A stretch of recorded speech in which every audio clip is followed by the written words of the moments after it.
quite a big upset at that, because that leaves Soniqs with a 0-2 start to the beginning of the season, and that's not something that we expect from a top 6 placed Invitationals team, and of course winning the NAL last year. And you mentioned, Jonah, that Grixer yesterday didn't actually get a single opening kill or opening death against Astralis, so he just wasn't really in the server early on those rounds, and I think that plays a big factor in, well, same old here on screen, it's the Thatcher ban, just start it off. Yeah, and as we get into this, I do like you mentioned Grixer, and it's something we're going to focus on. Maybe they're shifting up roles a little bit, and he's not playing that entry force that we know him for, but to see him not get in a single entry engagement is a little bit unusual. But as we continue to look at our operator bans, like you said, the Thatcher is no surprise. To see those EMP grenades off the board is not unusual at all. And the Ying, although that may have been a little bit more unusual in the past, the Soniqs, they know that Parabellum love to use those Candelas. They love to just jump their way in the building. You use those flashes and those smokes to just cover an early push, and a map like Chalet that can lead to that aggression is a perfect spot for Ying, and that's probably why we're seeing her banned.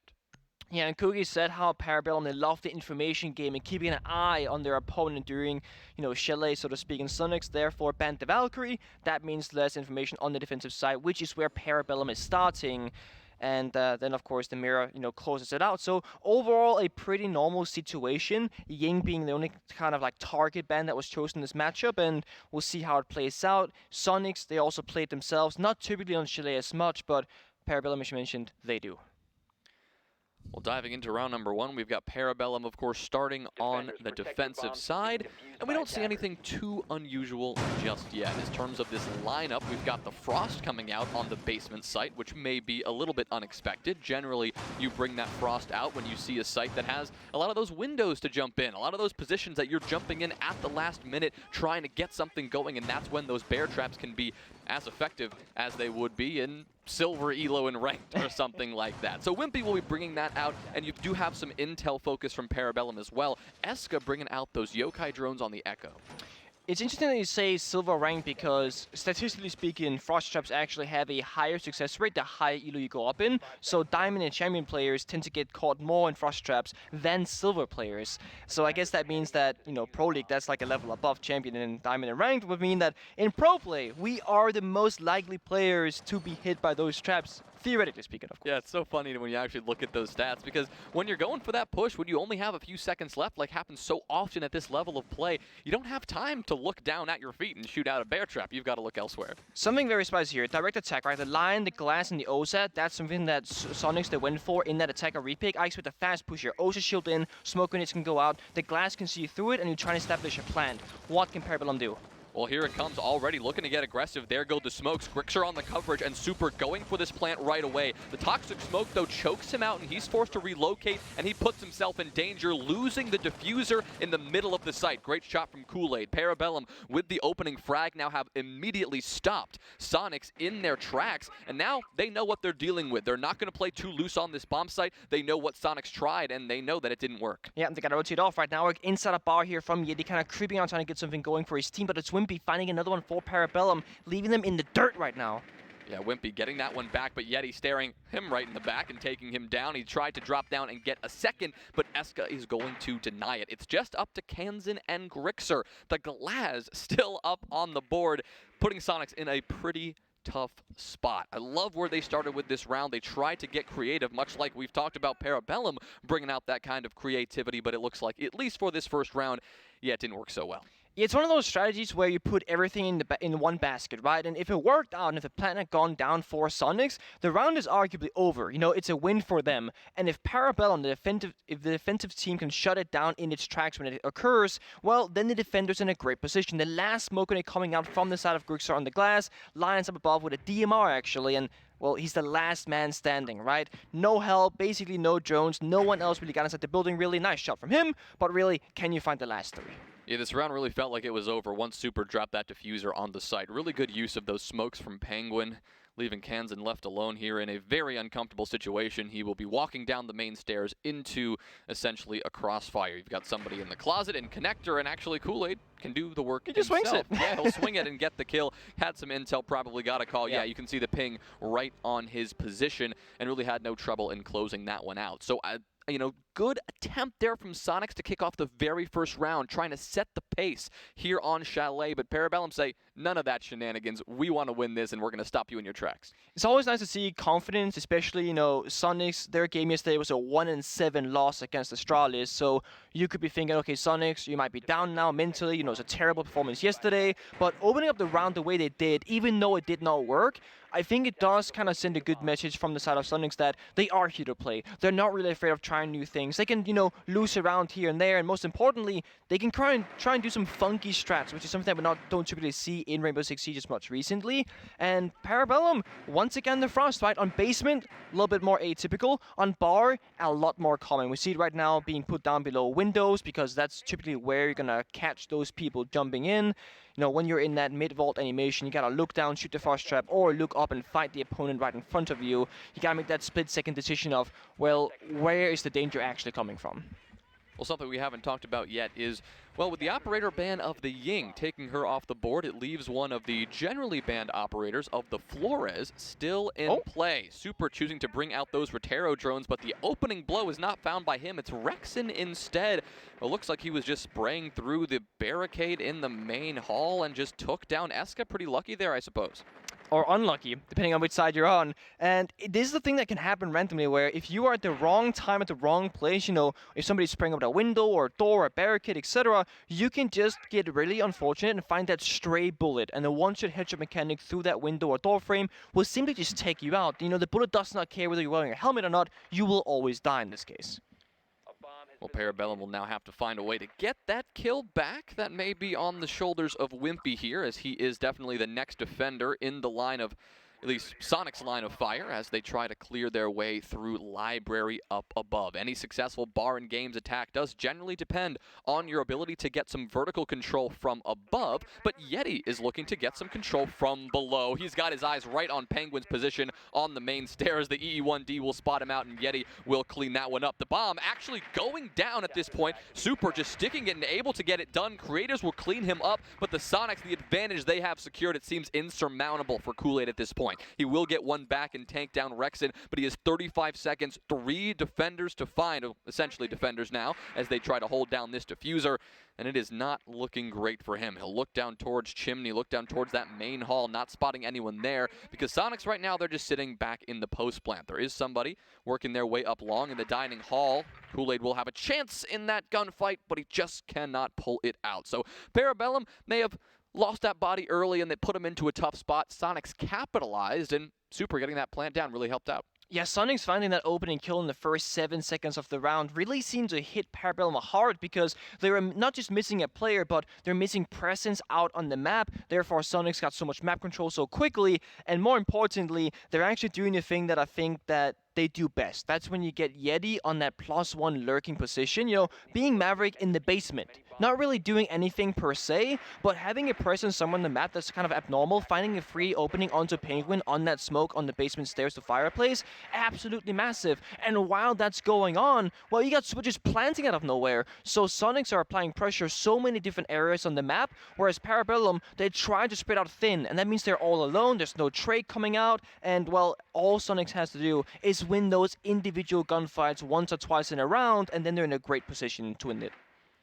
Well, one adjustment we're seeing here from Parabellum as they shift bomb sites is bringing out the pulse here from Eska. A solid component of this bomb site because, like I've talked about before, the vertical play can be just so vital when trying to take kitchen and dining. But you also could consider that this is Parabellum's way of trying to prevent Soniqs from getting those early pushes and getting into some advanced positions without Parabellum being aware of it. Think about Yeti in that last round, creeping his way into Snowmobile Garage, catching Penguin off guard and getting that kill because of it. If you've got that heartbeat sensor, theoretically you should know where those attackers are coming from at the all time. And yeah, here they come, already trying to go in for the blitz. Doesn't matter if Eska has that intel. Soniqs are already trying to take these fights, but Parabellum are shutting them down. Kool-Aid gets 2, Wimpy gets 1 as well, and Grixer is last alive just like that.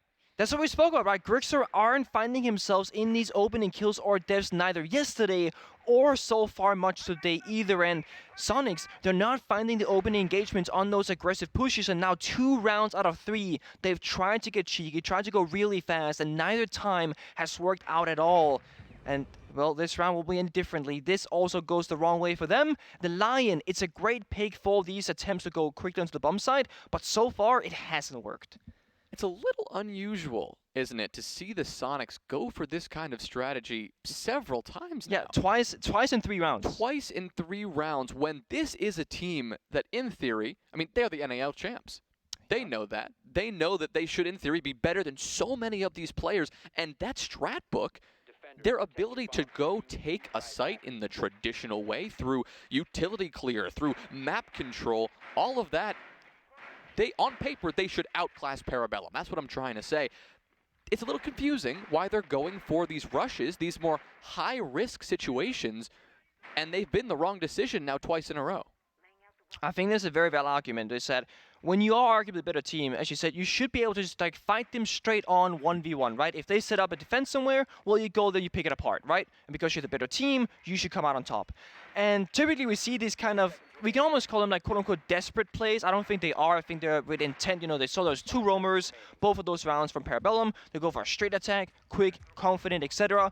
But then, you know, they almost came to like a standstill, right? Once they worked their way through West Main in that previous round, they were standing still waiting for Parabellum to make the move where, well, if you're attacking the bomb side, you can't be standing still at any given moment because you got to get deep in there, get the bomb side control, find the opening kills, then plant the diffuser, and then you can stand still. So I think their plan is okay, but I think the execution, not enough confidence. And I think Grixer has to get in there and kind of lead the troops from the front to kind of get those first kills. Well, not only that, but he's bringing those Rotero drones, and so if, like you said, we're going to see that more head-on traditional style of Siege where you're clearing that utility, he can also lead the way with that explosive utility he brings to the table. And we are seeing Sonic slow things down a bit. Last time we were on this basement site, after all, we saw a snowmobile garage push with smokes, with glass, the whole 9 yards. Now we are seeing them approach from the wine cellar side of things, working their way in from trench and from big garage to get a clear from the opposite side. Yeah, and Rexon's Twitch drone actually found the Kai Claw from Kool-Aid right now. And this drone... Nope. Oh, actually, yeah, got the shield, not the ADSs, that's fine. The shield now being taken away from that pillar position is going to make Kool-Aid's life a lot more difficult once the wall gets opened up. Super now will break out that exothermic charge. Look to get the wall open facing Kool-Aid. He's trying to step up and maybe get aggressive for a second. At least he thought about it before falling behind that pillar and allowing the smoke to cover his position as he continues to hunt for some kills. Kool-Aid getting antsy here. He's got 5 kills so far, so he's clearly confident, clearly winning some gunfights, but got to be careful not to put himself in overdue danger right now. Looks like it's Creators who's the one to fall victim to that problem, though, as Kansan is watching West Main carefully and taking him down. But technically, the opening pick is still found by Kool-Aid because the down was not finished. Oh. Kansan will get that trade, but Kool-Aid follows it up with a double kill of his own, and Parabellum have retaken that man advantage, yet he does neutralize. It's so ridiculous that Kool-Aid can make this look so easy because the position that he played and how he played it is actually so difficult. And finding 2 kills before you die yourself is actually remarkable. And that puts Parabellum in a great position with Yeti now onside the main breach of Snowmobile, not able to help his team. He can only fight this one singular angle. And if he doesn't find a pick here, he's kind of useless in this position. Well, he's trying to get a nade going, but while he's doing that on the other side of the map, Rexon is making something happen on the wine cellar side of things. He takes down Penguin, but Yeti gets taken care of by Eska in return. It's a back in a 2v2 with 30 seconds. Soniqs have the intel, and they've got the time to get this plant down. Looking for those yokai drones from Eska to see if there's any denial, but he'll take the fight and just swing head on instead, and that'll cost him his life. Last alive is Wimpy. He picks up and gets 1, but looks like we'll miss the last kill, but it looks like Soniqs must have won that one. I was going to say, I think that's it for Wimpy, and I kind of feel bad for the man because he's been finding himself in so many 1v1s and 1v2s throughout today and yesterday, and to be honest, he just hasn't really found a ton of success in those 1v1s, and it's not necessarily on him because to get into a 1v1, that means your entire team kind of falls apart. We saw there in that replay that, yes, it was indeed the Twitch of Rexon that found that ending kill just before we cut the feed onto the replay of the players celebrating. And Wimpy, it sucks because he's a great player, right? He's here as a quote-unquote temporary stand-in until Blast gets in action with that visa situation getting sorted out. And Wimpy could have almost single-handedly won like 4 rounds for Parabellum throughout, you know, this game plus the previous that they had. And he's just been kind of shut down in the 1v1 so many times over and over. I hope it doesn't really mess with his mental because it's not like he wants to get into those 1v1s. He just happens to be alive. Well, we're all tied up. Despite Soniqs' peculiar decisions to go for those 2 rush plays and those failing, the 2 rounds that they have gone through a more traditional style of attack, they have won it. So I think they've learned their lesson about what works, and hopefully we'll see them continue that if they want to find these attacking wins. This Chalet map has historically been slightly attacker-sided, maybe a little bit, you know, 50-50. That 3-3 split is probably the most common outcome, but with repick introduced, with the Soniqs on attack here, we would definitely expect them to have a little bit more of that edge. Parabellum are doing a good job so far, just making sure they stay even with them. You know, the things that Soniqs have been focused on is, you know, what hoppers do they bring, and then what utility do they bring. Rexon has been on Twitch for most of the game. He's now on the Zero. Super has been on hard support. Now he's on the Flores, which allows Grixer to get more aggressive on the Finger that 1 round, and now Iana. Kansen and Yeti is like the 2 stables right now, you know, keeping that line DMR, and Yeti playing the Maverick pretty much every single round on both Skyscraper and now here in Chalet. So Yeti, Maverick duty, has the grenades, they have the soft breach, and of course Super always bringing flashbangs for the ADS clear. It looks like Soniqs are going through, looks like the same approach they did last time on this site. You stick Yeti in down below to try to catch Parabellum off guard, while the majority of your attack is focused on working their way top down. You also, though, have a unique entry here from Grixer. He is all alone in kitchen right now, looking towards Trophy, where Kool-Aid is sitting just below the stairs. Grixer probably has some intel to work off of. Maybe he's hoping somebody rotates down from Solarium and he can catch him on the swing, but Kool-Aid right now is remaining tucked in the corner. Grixer does have a drone, though. He'll spot his feet, pop right up, and great intel. Good timing from him gets him the opener for the first time. Yep, and there we go. That's the Grixer getting active on the opening engagement, and it's no other than Kool-Aid that he finds, the top gunner for Parabellum. He was 7-2. He will now be 7-3 instead. And these were terror drones actually coming from the basement blue stairs, working their way up the staircase to take down the shield, doing great work. Actually snuck past SK's Yokai drone that unfortunately nobody was watching and nobody was getting active on. And Soniqs have really slowed down their gameplay now, making sure they drone every single inch of this map and they can make an adequate decision clearly with intel. What they're not doing right now, though, is actually clearing library. They're just holding angles, hoping somebody swings. They're not throwing in utility to force creators out, to force Wimpy to rotate down below. We might be seeing a little bit of a bamboozle here, trying to prank Parabellum into thinking that top-down clear is coming, where instead they're going to go a bit more direct. I mean, these Rotero drones are already sneaking in the site, and they could theoretically jump in at any moment. That they could, and we see now Grixer with this nade in the hand can open up the round. Lion Charge comes out as well, and what will happen with this push? Will they go for it or sit around for more longer? Well, Wimpy denying the first will slow things down for the Soniqs, and he actually get a double kill and shut down Grixer as well. Kansen falls thanks to creators. Oh my Wimpy God. just stuck in a double gunfight here and eventually felled by Yeti and his pistol, but Soniqs with 10 seconds and a disadvantage have to move on. Good flash, and that was well timed, but Super falls, leaving this one all on the shoulders of Yeti with so low HP. The diffuser is out of pocket, and he is out of time. Parabellum playing that one extremely patiently. Soniqs tried to give them a bit of a runaround and maybe mislead them into what they were doing exactly, but it ended up actually working out so well for the Soniqs. Yeah, and you said bamboozlement, and it almost feels like that was kind of the name of that round, because Soniqs had the opening kill. They had more than half the round available, about 1:47 left when that kill went through, and then nothing happened, right? Soniqs expected Parabellum to get aggressive or get a move on, and they were hoping that they could take advantage of it, but Parabellum understood that they have the entire bomb site in control. They got the vertical up in library. They still got top blue control. They don't actually have to make a move anywhere on the map right now. They can sit comfortably and just wait it out. And then Soniqs, well, they got choked down on time, had to kind of get really, really rushy in with the push, and it didn't work out at all. And we're seeing the bomb site rotation right now. Basement, bar, kitchen, basement, bar, and then, well, back to basement. We're not going to go to kitchen again, but still. We're working our way through here, and mixed results on basement so far, right? The very first time, Soniqs rushed with the glass, the OC on the snowmobile primary breach, and second time around, there was like a backside wine cellar attack primary focus, with Yeti rappelling on the snowmobile with a Maverick line on his own, and that worked a lot better for Soniqs to do that more quote-unquote default approach to the map. Well, Soniqs will likely try to go through something like that again. It was pretty direct towards wine cellar last time. They didn't really focus on getting that overall map control. Parabellum are certainly hoping Soniqs try to take that map control because we do see a pretty substantial extension. You've got players extended into bar, but you've also got creators and Wimpy all upstairs on this roam. That basement site is generally pretty heavily dependent on that roam because if the only really way to stop the attackers from going straight at you is to try to delay them, surprise them, throw them through a loop by playing up above.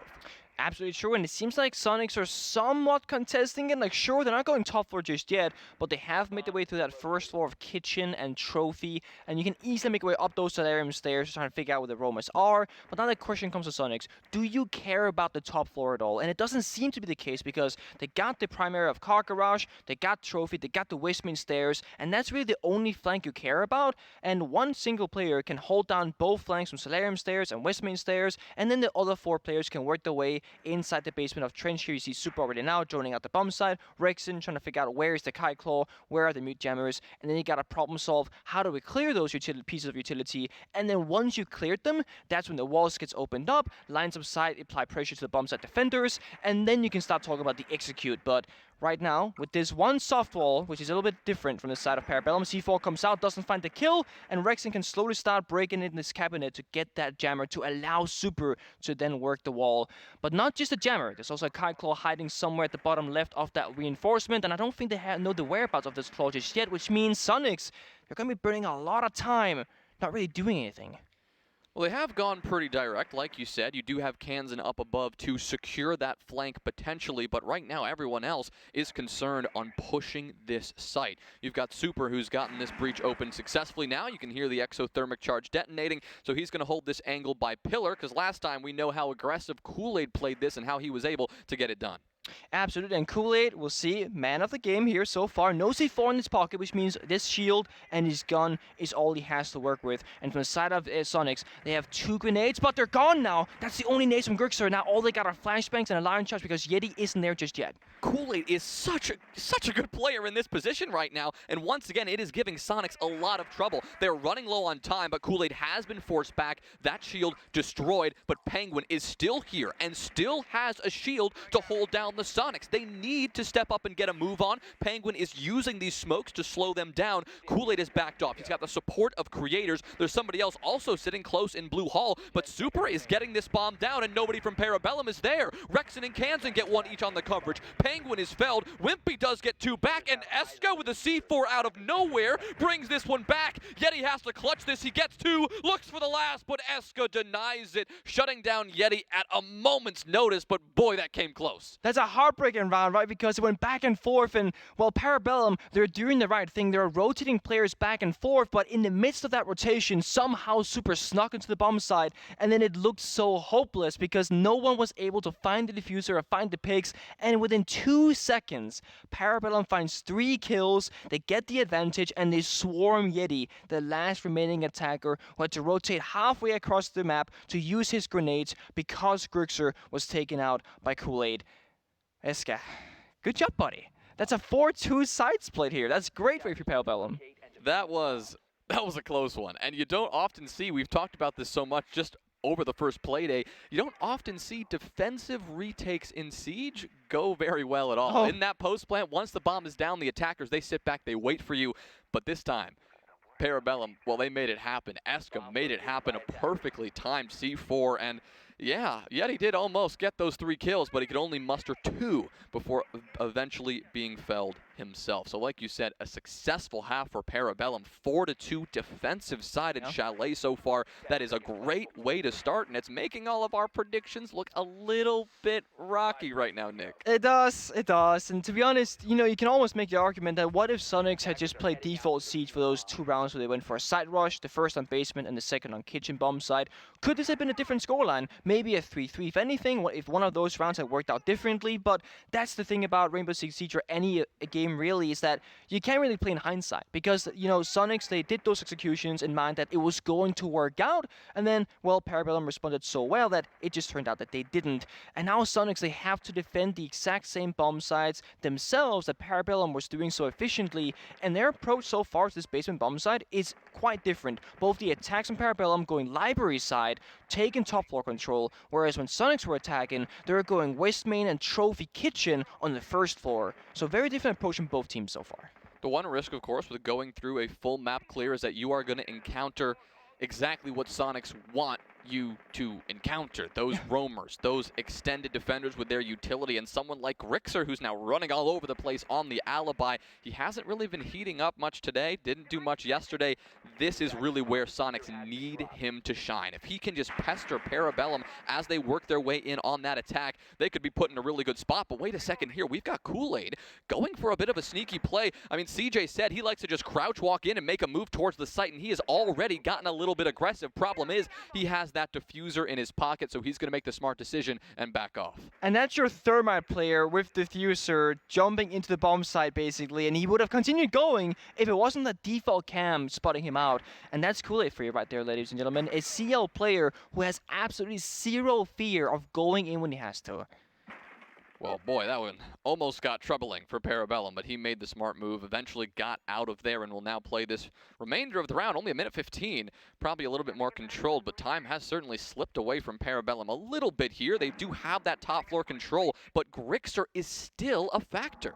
And with this line of sight being opened up with the 1.5, except it's going to cause some damage. And sure, you got the map control of your Parabellum, but what can you really do with it, right? Because as long as Grixer is here, he's going to be limiting what you can do with the verticality. Kool-Aid now, the flashbang is going to start the execute, but can they actually get the plant down successfully? Well, Penguin will get the first on the coverage, and now Kool-Aid, his job is to stick that plant. Parabellum now just going to sit back and wait for Soniqs to make this move on the retake, but Kansan, that C4 is off the mark, and where is the rest of this Soniqs team? They're getting cut off in connector. That's Penguin. He's got a double kill. Eska cleans another one up. Goodbye, Super. It is Grixer and Rexen, who were nowhere close to the site, and now they've got to come back. They only have 30 seconds. Penguin gets a triple. He knows there is one more around the corner. Nearly gets that quad, but Rexen is able to shut him down just before. He's got to find 4 more kills, though. He's got 20 seconds. He's got to find a way to get this diffuser, and it is all but over. Parabellum securing their 5th round here, unless we see a miracle in these last few seconds, but it is not looking likely. Kool-Aid, actually Eska will clean him up just for good measure, but look at them. They're feeling good. They're looking good. They have a 3 against the NAL champs. It looks like a no-brainer on paper, but Soniqs are struggling nonetheless. Hopefully for their sake, that timeout was enough for them to regroup. We saw Goddess there in the background in that coach managerial role, combined with that brain power, that mastermind of Super, really trying to get this team out of the hole they found themselves in. But to be in this hole, a 3-round hole on the defensive side of Chalet, is a tough spot to be in. There's no question about that. No, it is. And it's especially frustrating because, well, you're on Chalet, which sure, both teams, they like this map, but Soniqs played in NAL, Parabellum played in like CL and qualifiers. So it's like, well, surely Soniqs, they have, arguably more experience on it, and they haven't lost it yet since stage 3. It's 5-0 lead so far for them. That means that they've beaten out the likes of, Dark Zero, SSG, TSM, like teams that are really, really good at this map. They scrim it every single day, or at least every single week, and it doesn't look like they're really being themselves 100%. And sure, they've tried some funky stuff. They've done the rushes. They're trying to play arguably a little bit of a different approach to the game that they did previously to keep things new and not keep it the same old. And it hasn't worked out so far. But I will say for Soniqs, the rounds have been quite close, right? We've had multiple 1v1s, we've had multiple really close calls with those rush takes, and if 1 or 2 gunfights had gone differently, the scoreline wouldn't be 2-5 right now, but a lot more even. Just took a look at my notes here, and if I'm not mistaken, we have PB getting the opening kill in every single round but 1. Just showing you how much of an issue Soniqs are having in that regard right now. We talked coming into this match about Grixer not living up to that entry potential, and right now on the scoreboard, we are seeing that very concern. I will say, a lot of rounds, sure, Parabellum has gotten the opening kill first, but there's like an immediate trade back. So while it is one-sided for the first kill, I will say that half of those rounds have been follow-ups closely, but you are correct. Especially from Grixer, especially the opening kills, not just today. Against Astralis yesterday on Skyscraper, Soniqs had the exact same problem, basically not having a single player go positive in that entry department, struggling to find map control. And right now, Parabellum, similar story. They cannot get in the building right now. They're just sitting, holding ankles, and burning down the clock. But that favors the defenders of Soniqs right now. They can wait for this. Yeah, this does look like a Soniqs favorite situation, and as Kool-Aid takes 99 HP worth of damage here, it is looking even more troubling, but Creator steps up, does what he does best, and collects a frag onto Rexen. He does get traded, though. Like you said, the immediate trade game from Soniqs, it is there on the entry, even if the entry is not. But what that does, the play from Creators, is it gives Parabellum the top floor control that is so coveted on a site like this. It does. I mean, they got what they wanted, but and the only downside here is that Finka is taken off the board, and with Kool-Aid being 1 HP, that means that he will stay on 1 HP for the remainder of this round. No Adrenal Surges will be used, nobody can get boosted back up, and Soniqs, they're playing on both basement stairs of Fireplace and Blue, trying to play out off the bomb side, holding the exterior, and possibly trying to walk in with that Execute. There's not that many safe grounds on the side itself, so you gotta get creative with your positions. And the first player that Parabellum have to force out is Super. That's why he just got naded out of his mind, and here comes the pre-fire from Penguin with the LMGE. He's just gonna keep spraying him down, and he gets another. That's 2 for Penguin. Kool-Aid getting this plant down with the IGL holding this coverage, but Yeti will shut down Penguin, and now he's in a pretty good spot to deny this. Kool-Aid, though, sneaks out the window under that cover. Eska from above should be able to take down Yeti, no problem. It's actually Kool-Aid who ends up taking him down through the drone hole, and it is all up to Grixer. Good headshot there. He finds one with a DMR, but Wimpy from behind puts Parabellum on top yet again. They have a tremendous 4-round lead right now on Chalet. This is history we're looking at.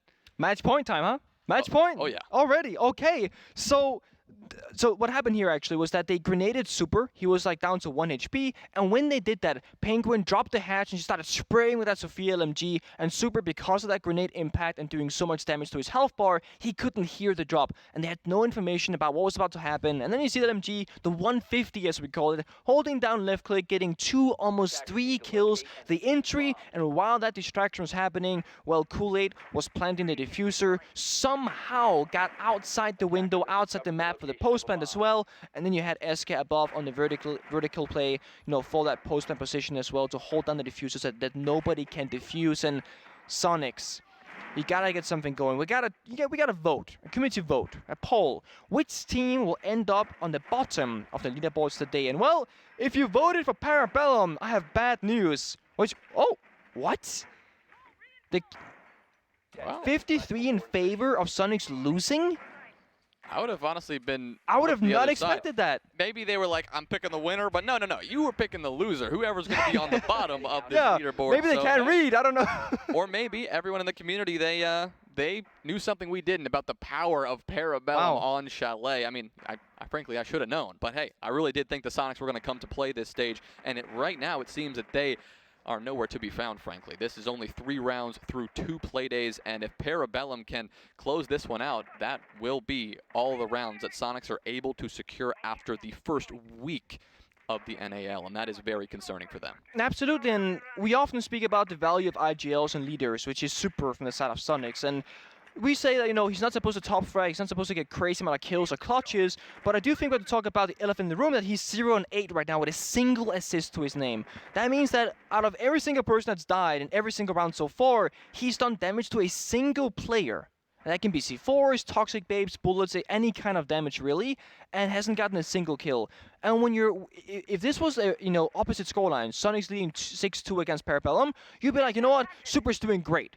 But right now, when you're down in the dirt, you need every single player to fire at 100% because it's the opening kills and the gunfights where you're losing rounds.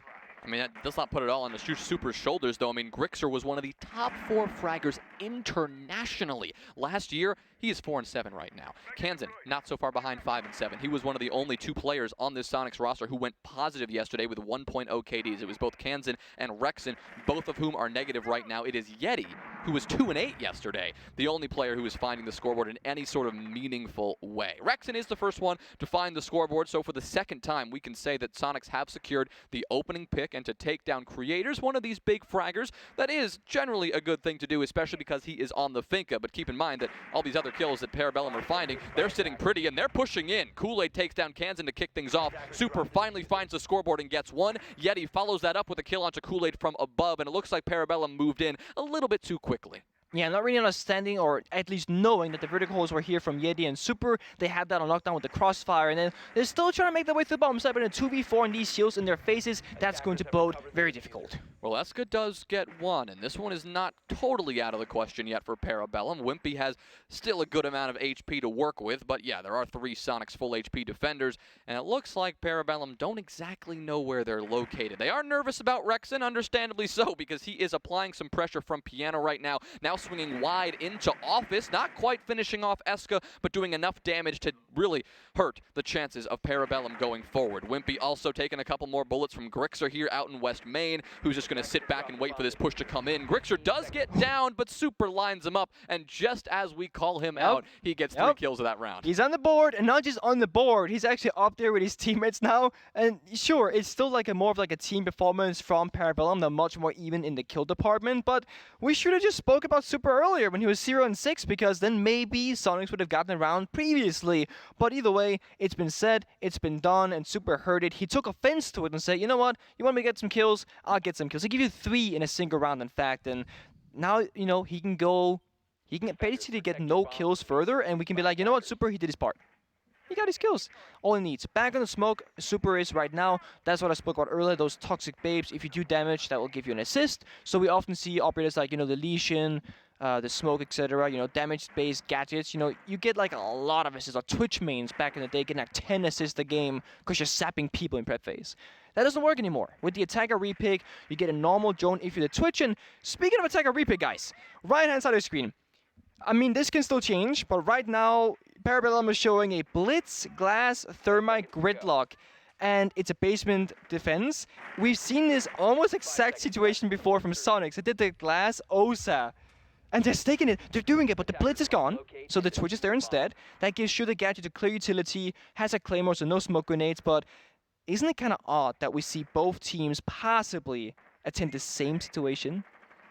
We'll see if it works, though, for Parabellum. Soniqs do have 3 players up above, at least Grixer and Rexon on that top floor. Looks like Yeti might be tucked over in that bar area, and Parabellum, they are just waiting for their moment to strike. They do have to get rid of this Electroclaw first, and Kansan is playing close, at least on the stairs, to put another Electroclaw into play if the situation calls for it, but he's got the first. Here comes Kool-Aid getting that one down. If he can get it down in time, this one could open up in their favor, and here they come. The first smoke goes down, and Creator's on the coverage. The second smoke goes in all the way deep, and Kool-Aid, he's not planting default, he's planting all the way in the site, and Soniqs have no idea. Penguin gets the Claymore kill to shut down Rexon, but Yeti, he storms back and gets a kill. Grixer claps Creators, Eska gets one, but it is all up to him now because Kansan has taken down his remaining teammate. He does have eyes on that diffuser from above, but Soniqs have 2 players, and if they play this well, they should be able to get this done. Super has been down, though, unrecoverable at this point. Just kidding, he's going to be picked back up just in the nick of time.